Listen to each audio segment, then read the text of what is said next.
Hey, welcome in.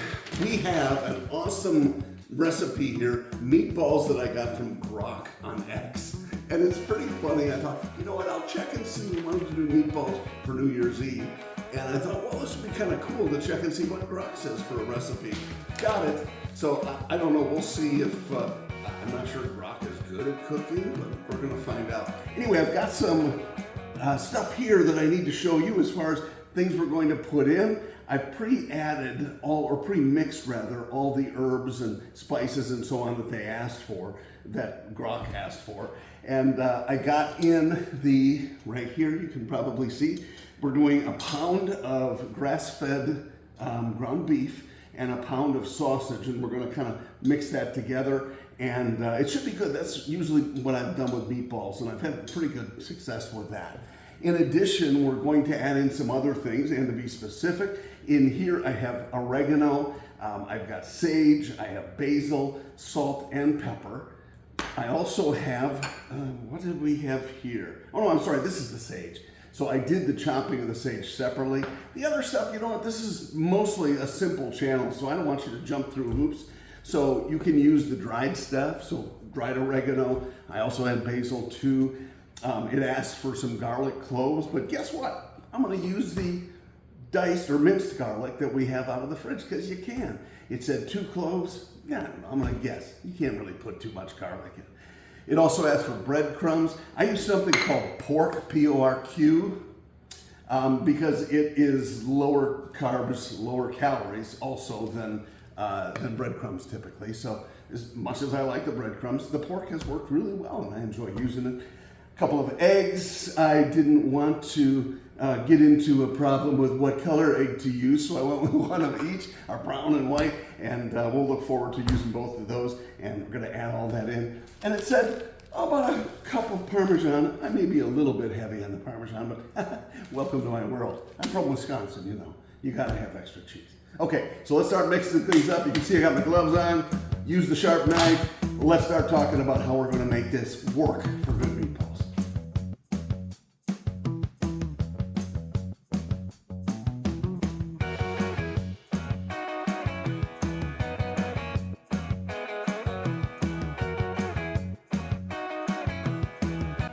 Okay, time for mixing this all together. And again, you can kind of see we have the beef and the sausage mixed in.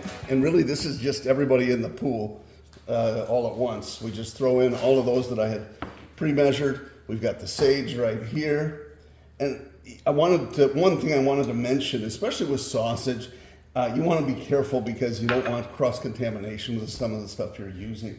One idea I got from Chef John Pierre was a white, just a towel, well, it should be white, because he uses a cap full of bleach with it and just has it damp. And so what I did was wiped off the cutting board as soon as I was done, and I cut open the sausage. So it's kind of a neat way to make sure that you keep everything safe, and you gotta watch for the contamination because it will cause you troubles if you don't. A couple of other things I wanted to just mention. I was guessing on the garlic, as I said, we were going with the minced garlic. Well, it wanted a couple of cloves. So let's just, yeah, that looks good to me. And what if it's not? Oh, well, guess what? We'll just add more.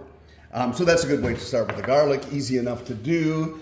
And then we've got that pork, which is in difference to the breadcrumbs, so you don't use those. I'm gonna throw all these in the soapy dishwater. And then we will do our eggs. And again, we've got one of each. We got a white one and a brown one. Not that it matters. They're all the same.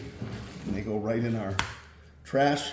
The brown ones have shells that seem to break more easily. I find that interesting. I'm not sure if that's for any reason, but if you have any thoughts on that or you know anything about that, just let me know.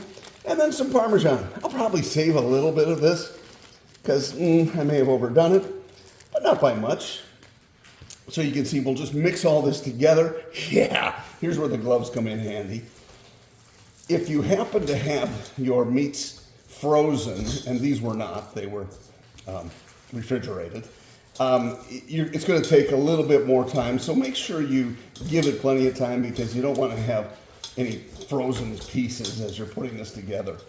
Now, one thing they always say, especially with meatballs or even a meatloaf, is not to overwork the meat because it will tend to get a little chewy, a little tougher.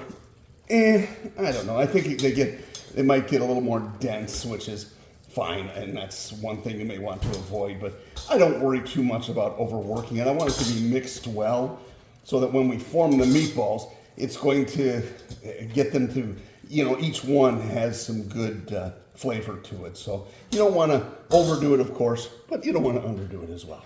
Cool? All right. Okay, next up, I'm just going to put this in the fridge for a little bit. So I'm using one of my favorites. It's Glad Press and Seal. Favorites as far as what it does. I hate these roll things because they just do not do a good job coming out of there usually. That one worked perfectly that time, so maybe I just have to complain about it. This stuff, if you haven't used it, it's kind of a saran wrap alternative. Neither one of those is a sponsor, should be. But I want to make sure that you can kind of see what I'm doing here. It seals it up. You just press right on the top of the bowl and then wrap it around, and it actually creates a seal, one better, I think, than the saran wrap does. And then I'm going to put this in the fridge for, well, let's say a couple hours, 2-3 hours, and then I'll start forming the meatballs. This lets the flavors kind of sink in, absorb into the meat, so hopefully we'll have some good meatballs when we're finished.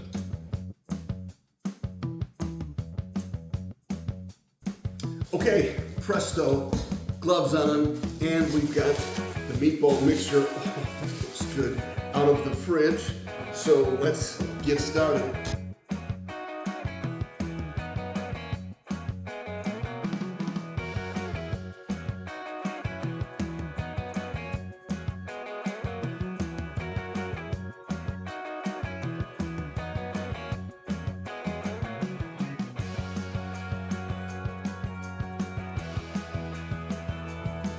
Okay, all stacked on, ready to go. I'm gonna slam them in the oven now, which we preheated to 400. Let's see what happens.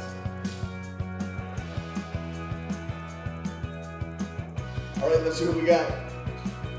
Woo! Yeah, get your face away from the oven. Oh, these look good. Woohoo! Go out of the lid. Let's say they're done, but just to be safe, let's use the meat thermometer and see what it says. We're going to one of the largest ones, 156. You may guess that Brock and I disagreed on the length of time to put them in. 160, that one's even more. Okay, so we went in for 20 minutes total, and because at 12, it was like 95 degrees. So it's good to keep it more than that, even though we're gonna finish these in the slow cooker when we serve them tonight at New Year's Eve. I want them done. We just don't want them halfway. And so that's what we did, and that's a success. And I'll show you the finished product when we're done. And here they are, living in the slow cooker. Just put on a vinegar dressing too, or a sauce, and that is gonna be awesome. So looking forward to that. There's your finished product.